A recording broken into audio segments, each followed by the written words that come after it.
Hello everybody, welcome back to the Reset channel. In today's video, I'll show you how to easily check for software updates on any MG car. So, I am on the MG S5 EV and you need to scroll to the right, go to settings, and here you go to system.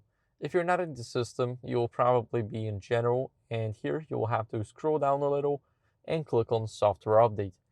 As you guys can see, it is checking for updates now, and sometimes it may take a while, but sometimes you just can see the results instantly, and it is checking for updates. Once you check for updates, you will have a button that will basically say update now, so it will be download and install, and you will be able to simply update your car. Of course, it might take some time, so you have to be prepared for it, but checking for software updates takes a lot less time.